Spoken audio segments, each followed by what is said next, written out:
ಆತ್ಮೀಯ H16 news ಅರ್ಥಾತ್ ಸಿದ್ದರಾಮಯ್ಯಗೆ ಸ್ವಾಗತ. ನಾನು ನಿಮ್ಮ MI ಅಥವಾ ಮಲ್ಲಪ್ಪ ಜೋತಾವ. ಆತ್ಮೀಯರೇ, ಒಂದು ಮಾತು ಖರ್ಗೆ ಅವರು CM ಬದಲಾವಣೆ ಇಲ್ಲ ಅನ್ನುವಂಥ ಕಾನ್ಫಿಡೆನ್ಸ್ ಇವತ್ತು CM ಸಿದ್ದರಾಮಯ್ಯರಲ್ಲಿ ಎಷ್ಟು ಮೂಡಿದೆ ಅಂದರೆ ಮುಂದಿನ 2 ವರ್ಷಗಳು ನಾವು ಸಾಧಿಸಿ ತೋರಿಸ್ಬೇಕೇನಾದರೂ ಅನ್ನುವಂಥದ್ದನ್ನು. ಇಲ್ಲಿಯವರು ಸಾಧಿಸಿದ್ದನ್ನು ಕಡಿಮೆ ಇಲ್ಲ, ಇನ್ನೂ ಸಾಧಿಸಬೇಕಾಗಿದೆ. ಯಾಕಂದ್ರೆ ಅಭಿಮಾನೋತ್ಸವ ಎದುರಿಗೆ ಯಡಿಯೂರಪ್ಪನವ್ರು ಬೆಳೀತಾ ಇದ್ದಾರೆ.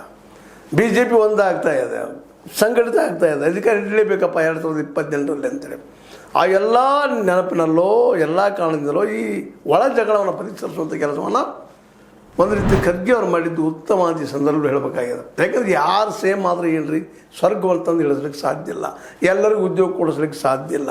ಆ ಉದ್ಯೋಗ ಕೊಡಿಸುವಂಥ ಶಕ್ತಿಗಳು ಇವತ್ತು ನಮ್ಮ ವ್ಯವಸ್ಥೆಯಲ್ಲಿ ಇಲ್ಲ. ಯಾಕಂತಂದ್ರೆ ನಾವೆಲ್ಲರೂ ಇವತ್ತು ಹಾದಿ ಬಿಟ್ಬಿಟ್ಟಿದ್ದೀವಿ, ಏನೇನೋ ಹಾದಿ ಹಿಡಿದಿದ್ದೀವಿ, ಏನು ಗೊತ್ತಿಲ್ಲ, ಗುರಿ ಇಲ್ಲ, ಒಟ್ಟಿನಲ್ಲಿ ಹೋಗ್ತಾ ಇದ್ದೀವಿ. ಎಲ್ಲರಿಗೂ ಉದ್ಯೋಗ ಕೊಡುವಂಥದ್ದಿಲ್ಲ.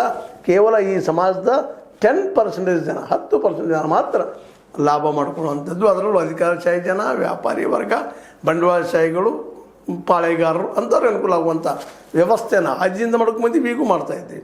ಆ ದಿಶೆಯಲ್ಲಿ ಇವತ್ತು ಎಚ್ಚರಗೊಂಡಿರುವಂಥ, ಅದರಲ್ಲೂ ಈ ಅಧಿಕಾರಶಾಹಿ ಬಗ್ಗೆ ಕಠೋರವಾಗಿ ಮಾತಾಡುವಂಥ ನಿರ್ಧಾರವನ್ನು ಇವತ್ತು ಸಿದ್ದರಾಮಯ್ಯ ತೆಗೆದುಕೊಂಡು ಇವತ್ತು ಮಾಡೋದನ್ನು ನೋಡಿದಾಗ ಸಹಜವಾಗಿ ಅವ್ರ ಮಾತುಗಳನ್ನ ನೋಡ್ರಿ ಏನು ಹೇಳ್ತಾ ಇದ್ದಾರೆ ಅಂತೇಳಿ ಅಧಿಕಾರಿಗಳಿಗೆ ಹೇಳ್ತಾ ಇದ್ದಾರೆ.